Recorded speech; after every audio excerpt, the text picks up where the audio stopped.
Assalamualaikum warahmatullahi wabarakatuh.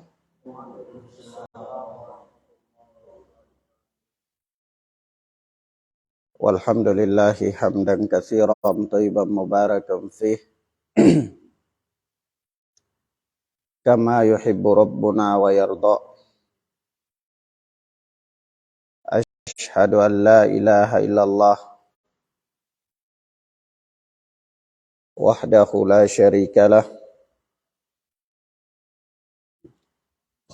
wa asyhadu anna Muhammadan abduhu wa rasuluh sallallahu alaihi wa ala alihi wa ashabihi wa man sara ala nahjihi ila yaumil qiyamah. Amma ba'd. Ikhwanna fid din, a'azzani Allahu wa iyyakum.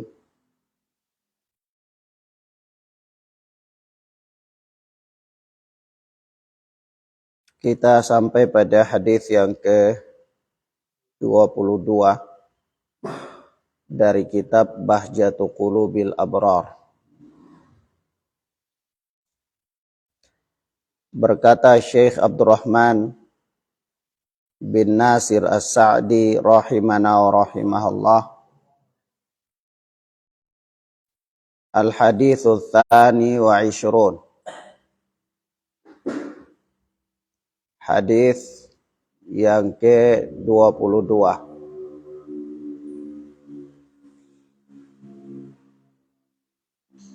Al-ma'u tahurun la yunajjisuhu syai'un.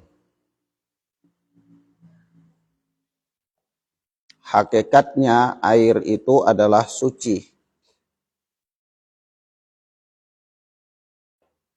dan tidak dapat ternajisi oleh apapun. Naam. Penggalan kalimat ini terambil dari hadis Nabi sallallahu alaihi wa alihi wasallam. Ikhwana fid din, azzani Allah wa iyyakum. Waalaikumsalam. Sampai pada hadis yang ke-22 ini, Asy-Syaikh masih berbicara tentang hal-hal yang berkaitan dengan kesucian badan dan kebersihannya.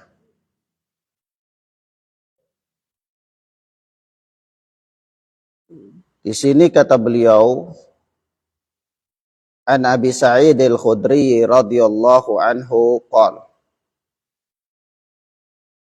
dan dari Abu Sa'id Al-Khudri yang Allah telah meridhoinya, dia berkata,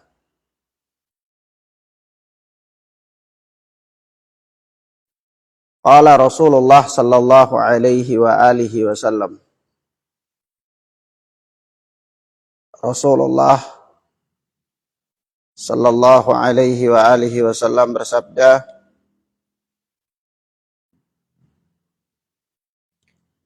al-ma'u tahurun la yunajjisuhu syai'un. Air itu adalah suci dan tidak ada sesuatu pun yang bisa menajisinya.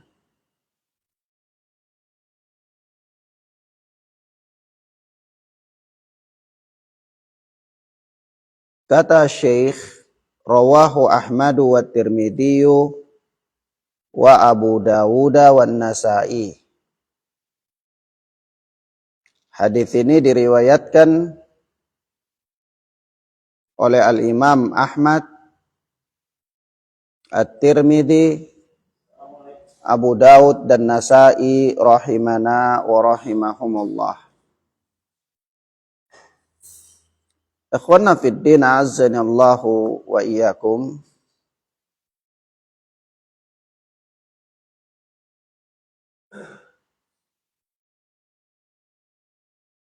Hadis ini sebab urutnya, sebab munculnya ini berkaitan dengan sumur buda'ah. Yani ketika Abu Sa'id Al-Khudri radhiyallahu taala anhu bertanya kepada Rasulullah sallallahu alaihi wa alihi wasallam. Kata Abu Sa'id Al-Khudri, "Ya Rasulullah, afanatawadda'u min bi'ri buda'ah?" Apakah kami boleh berwudu dari sumur buda'ah? Ada satu sumur ya di Madinah ketika itu.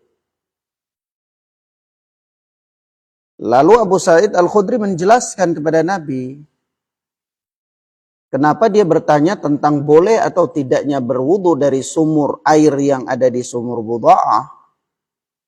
Kata beliau, wahya bi'run yulqa fiha al-haid wal luhumul kilab wan natn. Bi'ir buda'ah itu adalah bi'ir sumur yang dibuang padanya bekas-bekas haid, daging anjing, dan kotoran-kotoran, sampah. Ya. Nah. Jadi Abu Sa'id Al-Khudri bertanya kepada Rasulullah dan dia sebutkan kondisi air yang ada di sumur itu. Maka apa kata Rasulullah sallallahu alaihi wasallam? Al-ma'u tahurun la yunajjisuhu syai'un. Air itu suci dan tidak ada sesuatu pun yang bisa menajisinya. Ya. Nah. Hadis ini adalah hadis yang sahih. Diterangkan kesahihannya oleh Al-Allamah Albani rahimana wa rahimahullah di dalam Sahih Al-Jami'. Ikhwan, perhatikan sebab wurud, sebab munculnya hadis. Iya. Kalau sebab munculnya hadis itu namanya asbabul wurud. Kalau sebab turunnya ayat namanya asbabun nuzul. Ya. Nah, sebab munculnya hadis ini ya terkait dengan sumur buda'ah yang ma'ruf di kalangan ahlul ilmi. Yang kondisi sumur tersebut dijelaskan dengan tegas dalam lafaz yang sarih, yang jelas. Bahwa yulqa fiha al-haidu wal-luhumul kilab wan natn. Yaitu sumur yang dibuang, dilempar di dalamnya itu bekas-bekas haid, daging anjing, dan apa? Kotoran-kotoran, sampah. Tapi dalam keadaan demikian Rasulullah sallallahu alaihi wasallam masih mengatakan al-ma'u tahurun la yunajjisuhu syai'un. Ya. Para ulama ketika menjelaskan kondisi sumur tersebut, mereka mengatakan bahwa sumur itu termasuk sumur yang luas dan volume airnya sangat banyak sekali. Sehingga benda-benda yang dibuang di sana itu tidak mampu untuk merubah kondisi air tersebut. Ya. Nah, maka itulah Rasulullah kemudian bersabda demikian. Dan nanti kita jelaskan beberapa hukum yang berkaitan dengan perkara ini. Nah, maka kita lihat ikhwan penjelasan daripada Syekh Abdurrahman As-Sa'di rahimana wa rahimahullah. Kata beliau, hadzal haditsus sahih yadullu ala aslin jami'.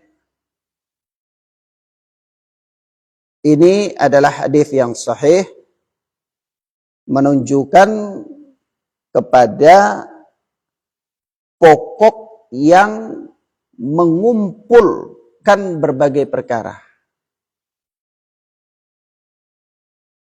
wa huwa annal ma'a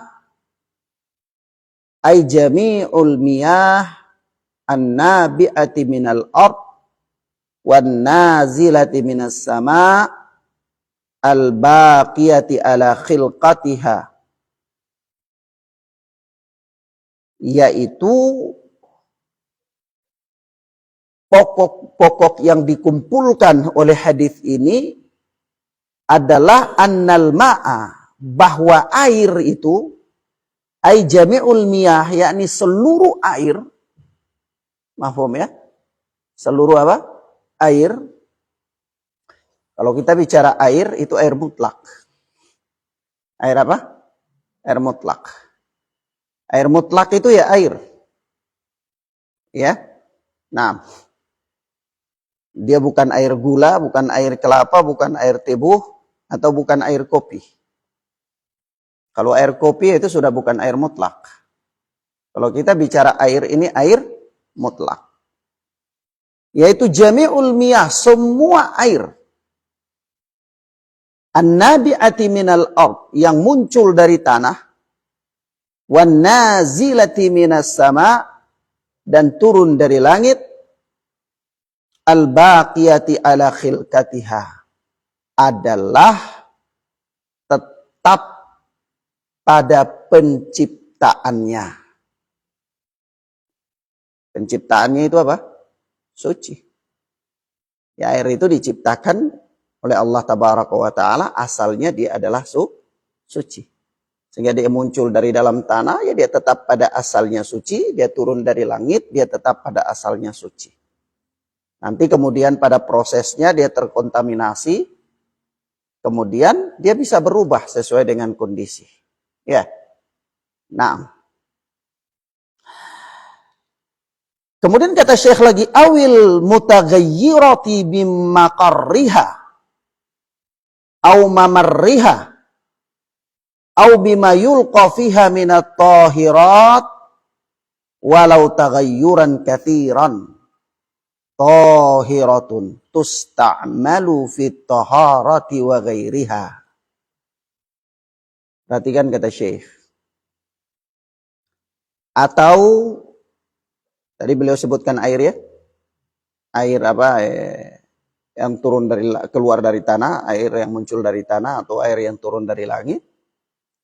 Dia tetap pada penciptaannya, atau air yang mutaghayyirati bimaqarriha, air yang berubah karena tempat tergenangnya.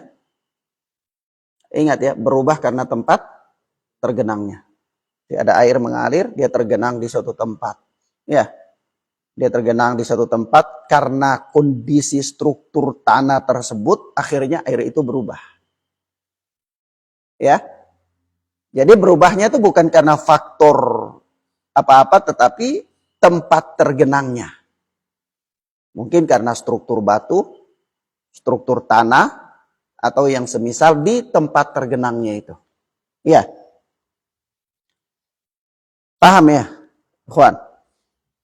Au mamarriha, atau berubah karena tempat lewatnya.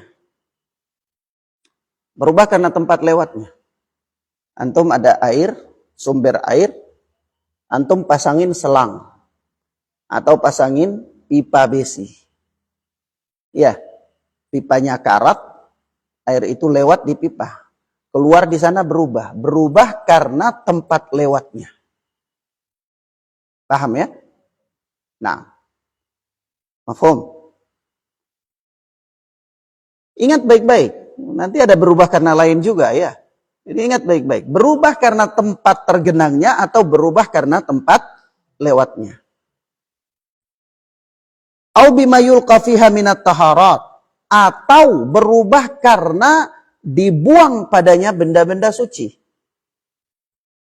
Dibuang padanya benda-benda suci. Misalnya benda-benda suci, antum buang apa? Garam, antum buang baju di situ. Ya. Baju suci apa? Tidak suci, oke. Suci, ya. Nah, antum buang apa namanya? Apa kulit sampo, ya, plastik ya. Itu buang di situ. Benda-benda suci itu lalu air itu berubah. Ya. Nah. Walau tagayyuran katsiran, walaupun dia berubah banyak. Walaupun berubah banyak.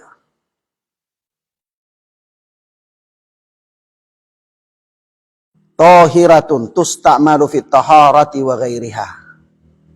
Maka air-air itu adalah suci dan dapat digunakan untuk bersuci dan yang lainnya.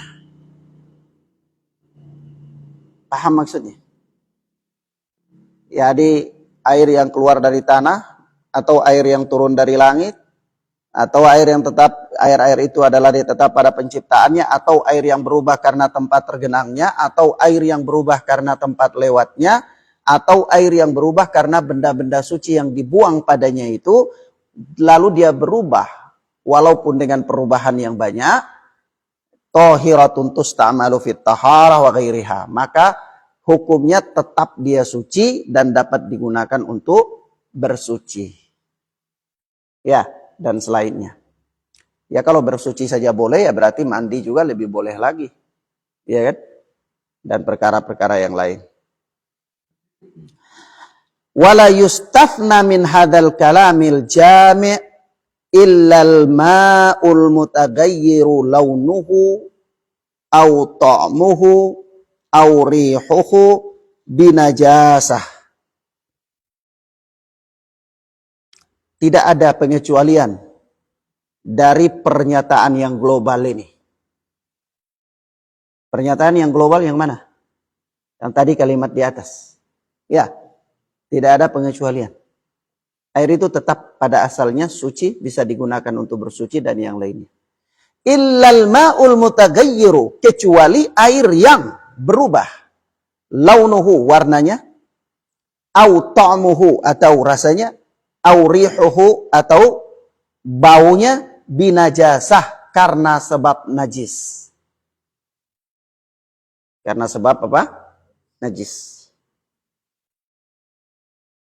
Kama fi ba'di alfadhi hadzal hadis. Kata Syekh, sebagaimana pada sebahagian lafadz hadis ini. Hadis mana yang dimaksud? Hadis Abu Sa'id Al-Khudri. Ya. Wallahu a'lam.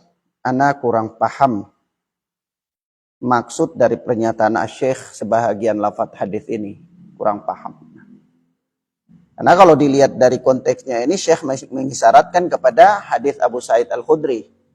Ada lafadz-lafadz yang lain yang mengindikasikan tentang sucinya air kecuali berubah salah satu dari 3 sifat. Rasa, warna, atau bau. Ya. Maka dari itu ana berikan catatan, wallahu a'lam bissawab. Kita mau bilang keliru, kita nggak berani mengatakan para ulama keliru. Ya. Namun hadis yang dimaksudkan oleh Syekh di sini adalah hadis Abu Umamah Al-Bahili, bukan hadis Abu Sa'id Al-Khudri. Ya. Hadis Abu Umamah Al-Bahili. Dan hadis Abu Umamah Al-Bahili itu diriwayatkan oleh Al-Imam Ibnu Majah. Tetapi hadisnya dhaif. Ada diriwayatkan oleh Al-Imam Al-Baihaqi dengan makna yang sama, lafadz berbeda, tapi juga dhaif. Hadis yang dimaksudkan itu, hadis Abu Umamah Al-Bahili itu, bahwa Rasulullah sallallahu alaihi wasallam bersabda, "Innal ma'a la yunajjisuhu syai'un." Sesungguhnya air itu tidak ada sesuatu pun yang bisa menajisinya, illa ma ghalaba, kecuali apabila terjadi perubahan ala rihihi, pada baunya, wa ta'mihi, pada rasanya, wa launihi, dan pada warnanya. Ya. Paham ya? Ini hadis Abu Umamah Al-Bahili, diriwayatkan oleh Al-Imam Ibnu Majah. Tapi dhaif hadisnya. Adapun riwayat Al-Baihaqi datang dengan lafadz yang berbeda. Yaitu Rasulullah bersabda, "Al-ma'u tuhurun." air itu suci. Illa an taghayyara rihuhu au ta'muhu au launuhu binajasatin tahdutsu fihi. Sesungguhnya air itu adalah suci kecuali apabila berubah baunya, rasanya, atau warnanya binajasatin tahdutsu fihi, dengan sebab najis jatuh padanya. Ya. Berarti sama dengan apa yang diisyaratkan oleh Syekh ya. Secara umum air mutlak itu dia suci, tidak ada yang bisa merubahnya kecuali apabila dia berubah karena najis yang jatuh. Ya. Jadi lafaz yang dimaksudkan di sini diisyaratkan oleh beliau ini lafaz yang terdapat dalam riwayat Al-Baihaqi, hadisnya hadis Abu Umamah Al-Bahili. Atau semakna hadis Ibnu Majah, tapi sahabat yang meriwayatkannya adalah Abu Umamah Al-Bahili. Tapi kita katakan kedua-dua hadis ini disepakati oleh para ulama ya. Mayoritas ulama mengatakan bahwa hadis ini hadis yang dhaif. Tidak bisa dijadikan untuk sebagai hujjah. Namun Al-Imam As-San'ani telah menukil adanya ijma' tentang makna hadis ini. Begitu pula Al-Imam An-Nawawi telah menukil adanya ijma' tentang makna hadis ini. Jadi para ulama sepakat bahwa air itu kalau berubah warna, rasa, bau karena najis yang membuat air itu terkontaminasi, maka air itu jadi najis. Itu ijma' ulama. Paham ya? Kesepakatan para ulama, bukan hadis ini. Karena hadis ini dhaif, tidak bisa beramal dengan hadis yang dhaif. Paham ya? Baik. Kemudian ikhwana fid din azzani Allahu wa iyyakum. Nanti kalau begitu Ustadz ada pembagian air itu pembagiannya berapa jenis? Nanti Anda jelaskan karena nanti ada disinggung oleh Syekh. Kita baca kalam Syekh baru kita jelaskan ya. Kata beliau, wa qad ittafaqal ulama'u ala najasatil ma'i al-mutaghayyiri bin najasah. Para ulama telah sepakat bahwa air yang berubah karena sebab najis itu adalah najis. Airnya najis.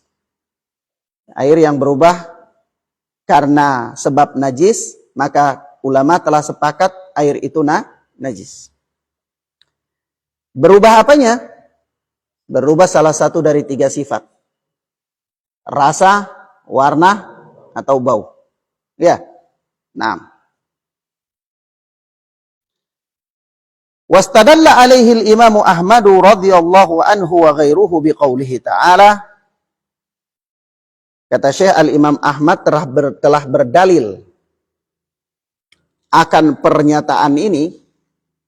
Ini berdalil terhadap apa yang disepakati oleh para ulama bahwa air itu berubah menjadi najis ketika dia terkontaminasi dengan benda najis. Itu dalil Imam Ahmad adalah firman Allah Subhanahu wa taala dalam surat Al-Maidah ayat yang ketiga. Yaitu Allah berfirman, hurrimat alaikumul maitatu waddamu walahmul khinzir. Telah diharamkan kepada kalian al-maitah, bangkai, makan bangkai. Waddamu, dan minum darah. Walahmul khinzir, dan makan daging babi. Ila akhiril ayah. Sampai akhir ayat. Yakni pengertiannya, Imam Ahmad berdalil dengan ayat ini, pengertiannya adalah wa mata dhaharat awsafu hadhil asya'il muharrama fil ma'i sara najisan khabithan. Kapan ketika sifat-sifat sesuatu dari sifat-sifat benda yang haram ini ada pada air, yaitu bangkai ada pada air, atau darah itu ada pada air, atau daging babi itu ada pada air, ya, paham ya? Kapan ketika benda-benda ini nampak sifat-sifatnya itu pada air, sara najisan khabithan, maka air itu menjadi air yang najis dan kotor. Sifatnya apa? Sifatnya bangkai itu apa? Bau ya. Apabila bau bangkai itu ada pada air, ya maka air itu jadi najis dan apa? Kotor. Ya. Nah, begitu pula darah yang najis itu. Darah itu najis ya. Darah. Bukan darah manusia. Ya. Nah. Baik. Kemudian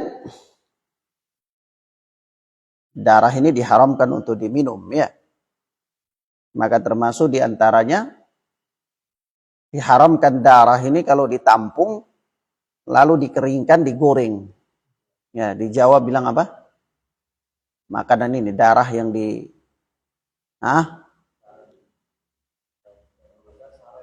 Naam. Itu makan darah ya. Itu tidak boleh, haram hukumnya. Nah, haram itu, tidak boleh. Atau ada pada Idul Adha, ada mau sembelih hewan, ada orang mau tadah untuk apa? Mau minum. Haram, tidak boleh. Minum itu minum susu. Ya, minum madu. Tidak minum darah. Untuk apa? Naam. Kemudian kata Syekh, wa hadzal hadits wa ghairuhu yadullu ala anna al-ma'al mutaghayyira bit-tahirat tahurun. Wa ala anna ma khalat bihil mar'atu la yumna'u minhu mutlaqa.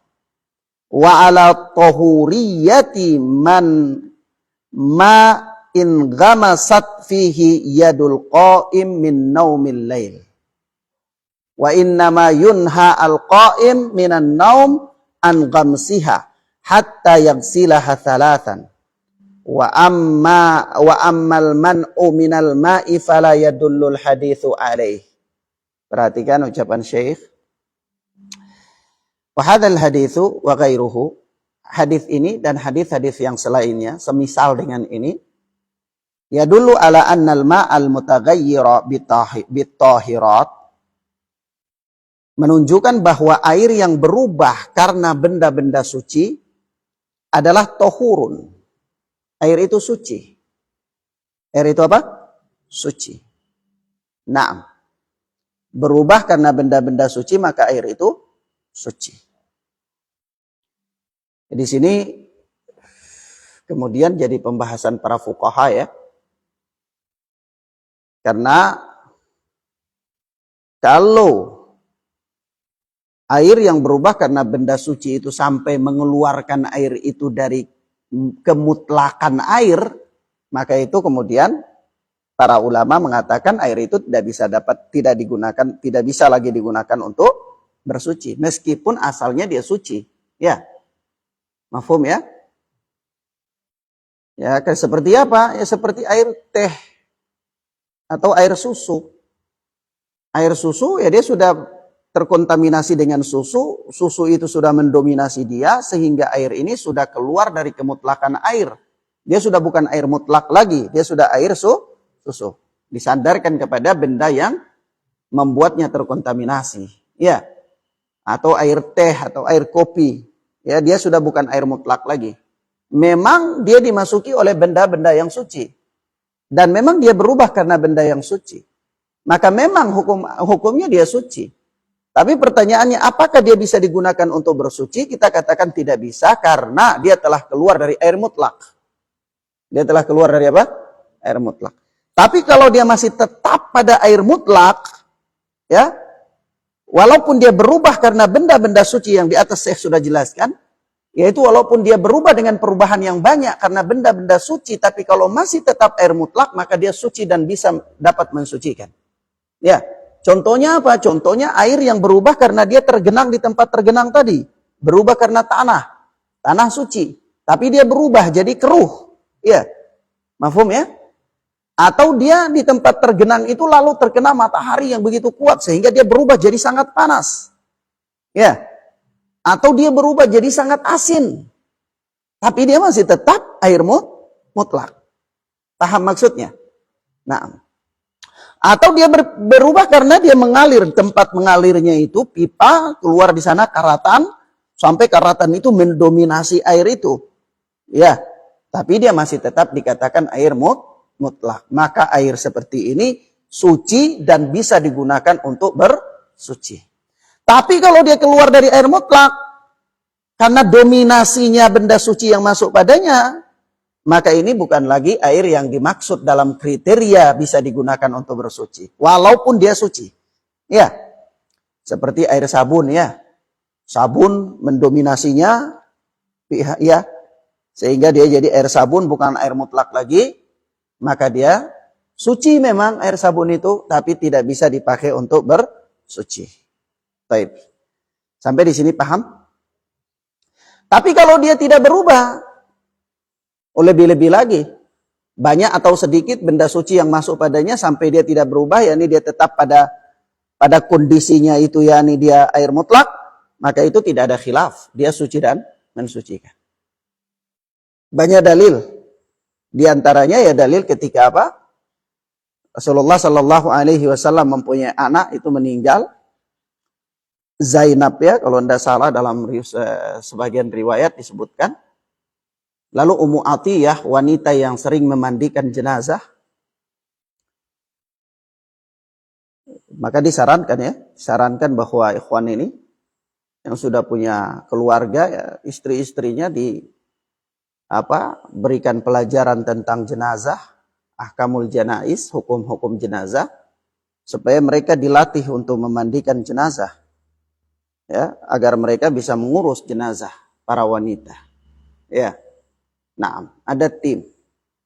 Ya, kalau ada keluarga kita atau orang-orang yang membutuhkan, ya mereka bisa ngurus. Ya. Nah, ini ada Ummu Atiyah, seorang wanita di zaman Rasulullah Sallallahu Alaihi Wasallam yang sering memandikan jenazah. Itu dia mengurus jenazah putri Rasulullah Sallallahu Alaihi Wasallam. Maka ketika itu apa kata Rasulullah? Irsilnaha thalathan au khamsan au aktsara min dalik in ra'aitunna bima'in wasidrin. Ya. Kata Nabi Sallallahu Alaihi Wasallam, mandikanlah dia itu 3 kali atau 4 kali atau lebih banyak dari itu, in ra'aitunna, jika kalian melihat hal itu dibutuhkan. Ya. Bima'in wasidrin, dengan air yang dicampur dengan bidara. Bidara itu benda lain ya. Bidara itu suci apa bukan? Suci ya, daun bidara ya. Masukkan ke air itu, dicampur, dikucak-kucak, nanti busah keluar ya. Naam, maka campur di air itu. Tapi Rasulullah suruh mandikan jenazah dengan. Berarti air ini bisa digunakan untuk bersuci. Benda bidara yang masuk padanya adalah benda suci.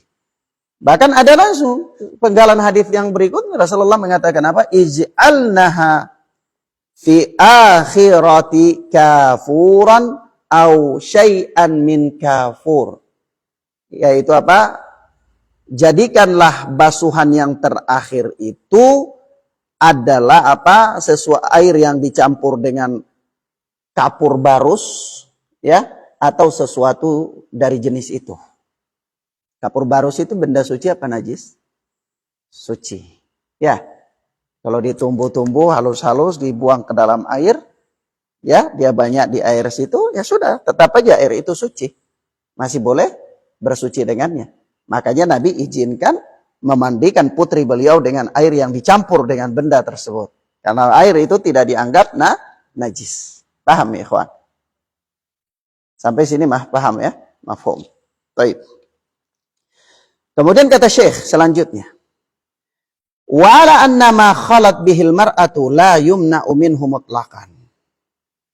Demikian pula hadis ini dan hadis-hadis yang semisal dengan ini menunjukkan bahwa air yang telah digunakan oleh wanita la yumna'u minhu mutlaqan, tidak dilarang secara mutlak untuk dipakai. Ya. Karena memang ada larangan menggunakan air bekas mandi wanita ya.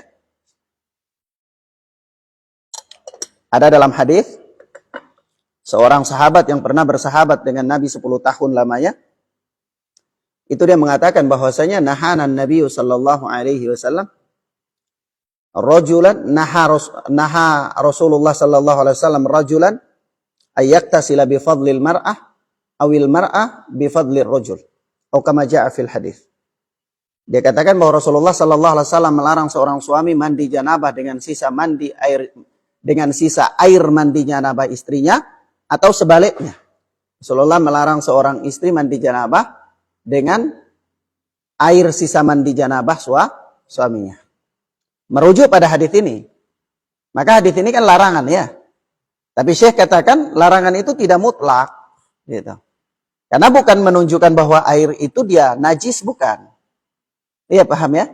Tapi larangan menggunakannya di situ adalah suatu nilai ibadah tersendiri. Bukan karena najisnya air tersebut. Mafhum ya? Naam. Wa ala tahuriyati man gamasat fihi yadul qa'im min naumil lail. Dan juga menunjukkan tentang sucinya air yang dicelup padanya tangan orang yang baru bangun tidur. Tangan orang yang baru bangun tidur. Wa inna ma yunhal qa'imu minan naum an ghamsiha hatta yaghsilaha thalathan. Karena sesungguhnya larangan itu hanyalah larangan kepada orang yang bangun tidur itu untuk memasukkan tangannya di dalam air sampai dia mencucinya 3 kali. Sampai dia mencucinya 3 kali. Wa ammal man'u minal ma'i fala yadullul haditsu alaih. Adapun larangan untuk menggunakan air yang dia celup tangan padanya itu tidak ada ditunjukkan oleh hadis. Paham maksudnya? Maksudnya begini. Kan ini Syekh mengisyaratkan kepada sebuah hadis sebenarnya ya. Ini Syekh mengisyaratkan kepada hadis yang diriwayatkan oleh Imam Bukhari dan Muslim dalam sahih keduanya. Yaitu Rasulullah sallallahu alaihi wasallam bersabda, "Idza istayqadha ahadukum min naumihi ya fala yaghmas yadahu fil ina'i hatta yaghsilaha thalathan fa innahu la yadri aina batat yaduhu." Apabila salah seorang dari kalian bangun dari tidur di malam hari, maka janganlah dia celupkan tangannya ke dalam bejana sampai dia mencucinya 3 kali. Karena sesungguhnya dia tidak tahu di mana tangannya bermalam ketika dia tidur itu. Ya. Jadi ada larangan bagi orang yang bangun dari tidur di malam hari, ada larangan dia langsung celupkan tangannya di dalam ember yang ada air atau gayung yang ada air. Syekh mengatakan larangan itu adalah larangan berkaitan dengan mencelup tangan bagi orang yang bangun tidur. Bukan larangan menggunakan air yang tangannya sudah dicelup di situ. Paham maksudnya? Paham ya? Nah, jadi bagaimana kalau menggunakan air itu? Sah saja, air itu tetap suci dan mensucikan. Kenapa? Berangkat dari hukum asal yang dijelaskan oleh Syekh tadi. Ya, air itu tetap pada kesuciannya dan tidak ada yang bisa menajisinya. Walaupun sampai air itu berubah karena benda-benda yang suci. Tetap saja dia adalah apa? Suci. Iya kan? Apalagi ini tangan yang dia, di atas itu sudahlah, katakanlah mungkin pada tangan itu ada najis, dicelupkan, oke. Tapi kan tidak ada perubahan pada salah satu sifat daripada air. Ya. Maka najis itu pun tidak mampu membuat air itu terkontaminasi. Maka air itu kembali kepada asalnya, yaitu suci. Jadi, apakah air yang sudah dicelupkan tangan padanya itu dilarang untuk digunakan? Tidak ada larangan.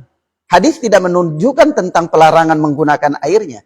Hadis itu hanya menunjukkan tentang larangan orang yang bangun tidur itu langsung celup tangan. Sebelum mencucinya. Paham ya, ikhwan? Naam. Masya Allah ya. Para ulama luar biasa sekali mengurai masalah. Mafhum ya, ikhwan? Kemudian kata Syekh wal maksud, dan yang dimaksud anna hadzal hadis yadullu ala annal ma' qismani, bahwa hadis ini menunjukkan tentang air itu terbagi menjadi 2 bagian. Dalam hadis ini itu ada penunjukan, ada dalil bahwa air itu terbagi menjadi 2 bagian. Ingat ya, ini istidlalnya Syekh ya. Saya mengatakan air itu terbagi menjadi 2 bagian. Nanti kalau antum baca kitab-kitab fikih, sebahagian para fuqaha membagi air itu menjadi 3 bagian. Ya, jadi 3 bagian. Dan ma'ruf, kalau kita belajar fikih-fikih dasar dari fikih madhab itu nanti ada ya. Kita dapati air itu ada 3 bagian. Yaitu air suci dan mensucikan, air suci dan tidak bisa mensucikan, air najis. Ya, paham ya? 3. Itu pembagian sebagian fuqaha. Tapi Syekh di sini beliau membagi dengan pembagian 2 bagian saja. Apa yang dibagi oleh Syekh ini, yang disebutkan oleh Syekh ini, beliau berdasarkan hadis ini. Dan yang dikuatkan oleh Syekh di sini adalah apa yang dikatakan oleh Syekhul Islam Ibnu Taimiyah rahimana wa rahimahullah. Syekhul Islam Ibnu Taimiyah mengatakan pembagian air menjadi 3 jenis itu tidak ada asal. Yang ada asalnya dalam syariat itu adalah 2 jenis saja. Ya, ingat ini air mutlak ya. Kenapa? Karena kalau sudah jenis yang ketiga yang disebutkan oleh para fuqaha itu sudah bukan air mutlak lagi. Misalnya air suci tapi tidak bisa mensucikan. Mereka beri contoh air susu, air kopi, air teh dan seterusnya. Maka kita katakan lagi di mukaddimah tadi anak katakan ini bukan air mutlak. Ini bukan apa? Air mutlak. Ya. Maka kalau berbicara tentang air mutlak, maka apa yang dikatakan oleh Ibnu Taimiyah rahimana wa rahimahullah adalah yang sahih, yang kuat. Dan ini yang dikuatkan oleh Syekh. Maka Syekh mengatakan di sini wal maqsud anna hadzal hadits yadullu ala anna al-ma'a qisman. Hadis ini menunjukkan bahwa air itu terbagi menjadi 2 bagian. Yang pertama, najisun, air yang najis. Air yang apa? Najis. Wa huwa ma taghayyara ahadu awsafihi binajasah qalilan kana aw katsiran. Air najis itu apa? Air najis itu kan asalnya dia tidak muncul langsung najis kan? Tidak. Karena asalnya air itu suci. Di mukaddimah tadi sudah kita isyarat ya. Asalnya air itu suci. Keluar dari tanah, turun dari langit, ya, dan seterusnya. Ya. Tapi air yang najis itu apa kata Syekh? Wa huwa ma taghayyara ahadu awsafihi bin najasah. Air yang berubah salah satu sifatnya karena najis. Air najis itu adalah air yang berubah salah satu sifatnya karena najis. Ya. Qalilan kana au katsiran, sedikit maupun banyak. Sedikit maupun banyak. Antum punya air 2000 liter. Kalau berubah karena najis yang jatuh, bangkai kucing masuk ke dalamnya, 1 pekan bau busuk semua air itu, buang itu air najis. Walaupun banyak. Ya. Walaupun banyak. Antum punya air 2 ember. Bangkai tikus masuk, tak langsung antum angkat buang. Airnya enggak berubah apa-apa. Pakai. Suci. Kenapa? Belum berubah salah satu sifatnya. Walaupun kejatuhan benda najis. Paham ya? Mafhum ya ikhwan? Jadi syaratnya di sini apa? Berubah. Air itu berubah salah satu sifatnya.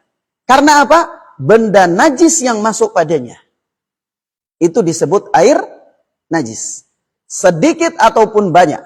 Sedikit ataupun banyak.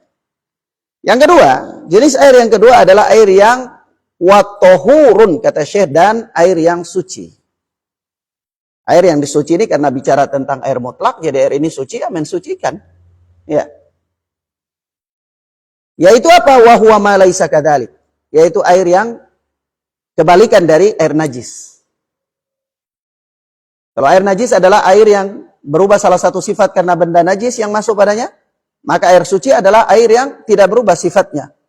Ya, tidak berubah sifatnya. Walaupun kemasukan benda najis. Tapi kalau tidak berubah, sudah.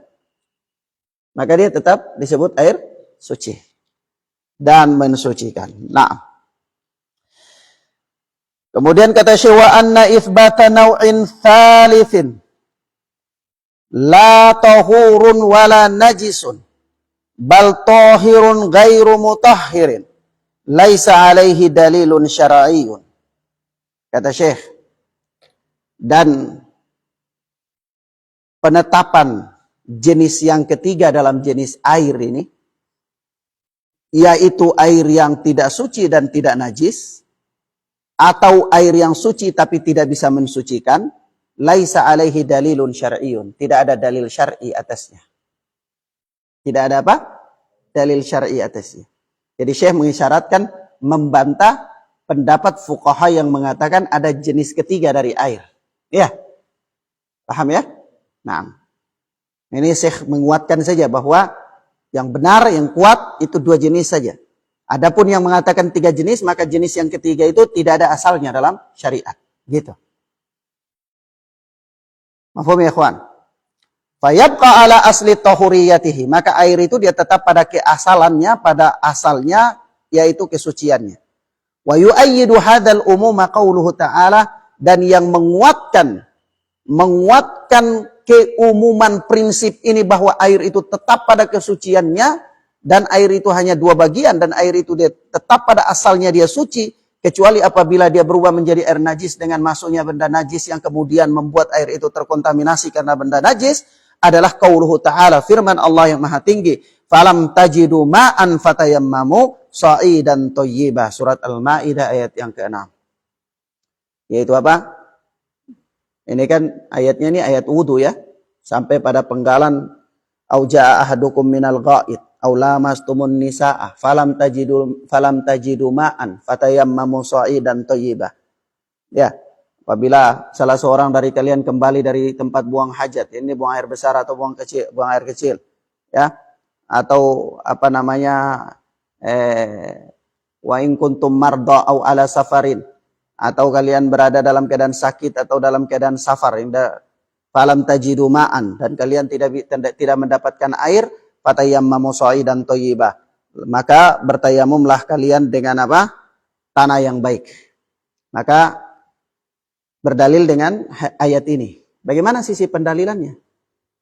Sisi pendalilannya kata Syekh, wa hadza amun fi kulli ma'in li'annahu nakiratun fi siyaqin nafyi.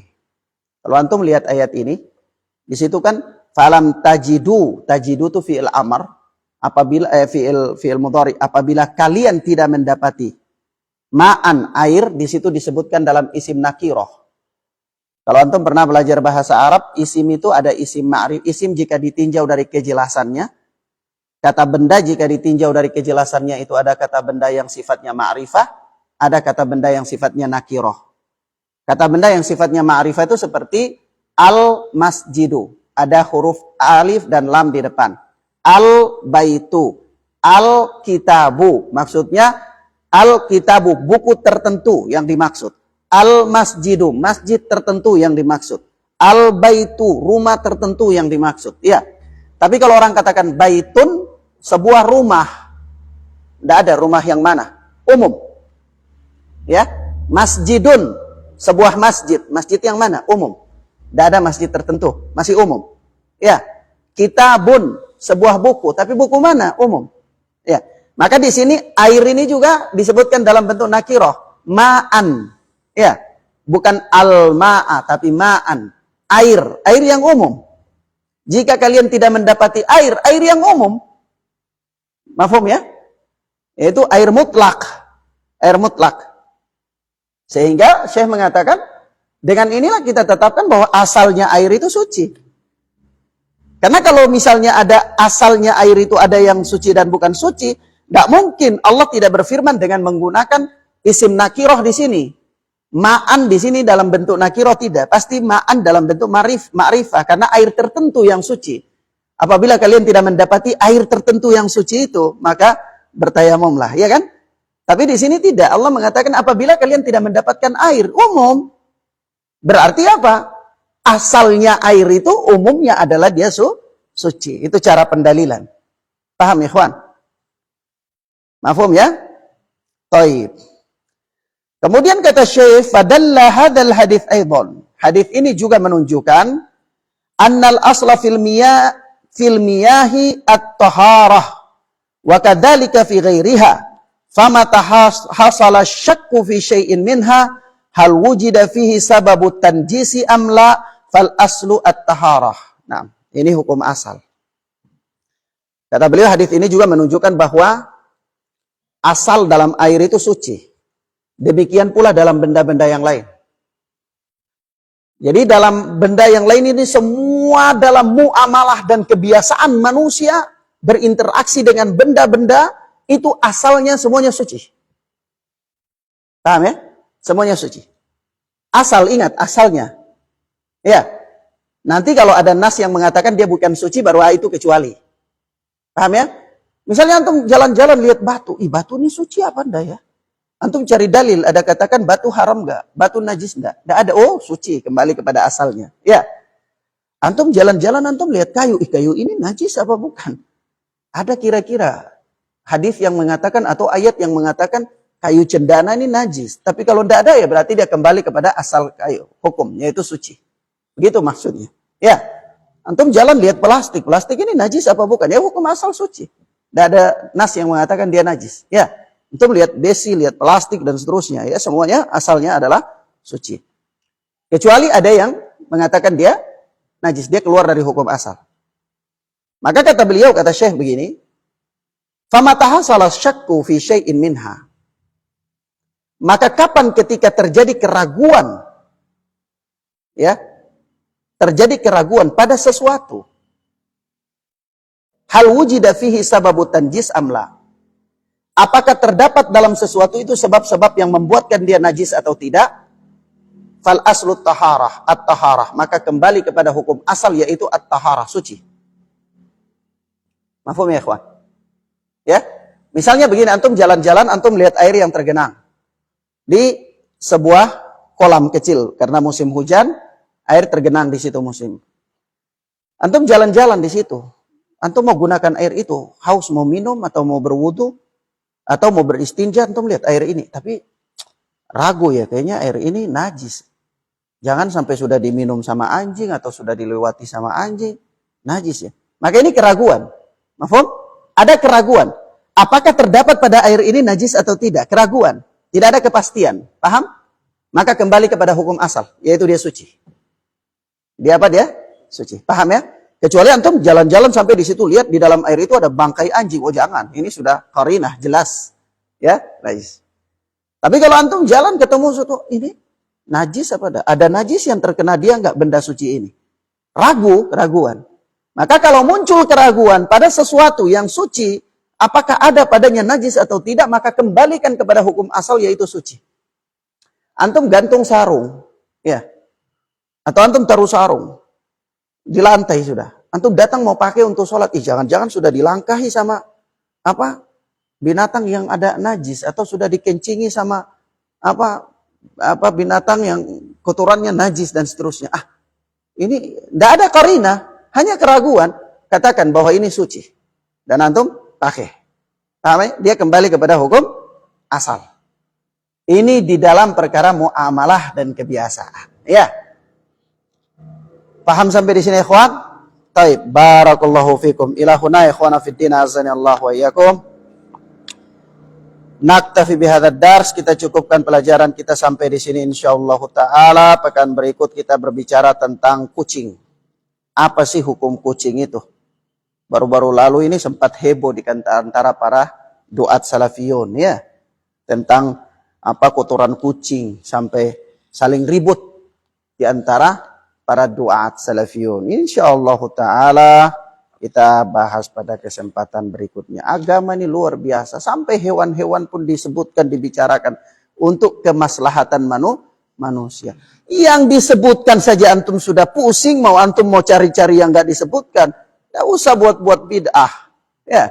Na'am, barakallahu fikum. Wassallallahu ala nabina Muhammad wa ala alihi washabihi wasallam. Subhanakallahumma bihamdika asyhadu an la ilaha illa anta astaghfiruka wa atubu ilaik. Wassalamualaikum warahmatullahi wabarakatuh.